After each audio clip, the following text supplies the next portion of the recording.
Амарлаа ингэдэг. Би энийг өөрөө хийсэн. Энийг навч, энийг иш, энийг цэцэг ингэдэг.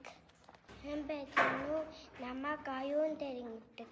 Би жижиг гэдэг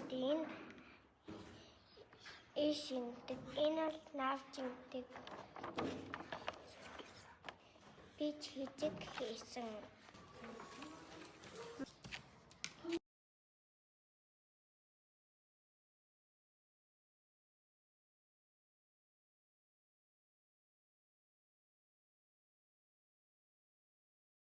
Намайг гээд ингэдэг.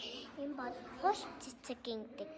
Энэ улаан өнгөтэй цэцэг. Энэ ногоон өнгөтэй навчин. Энэ бол иш ингэдэг. Цэцэг ингэж устдаг.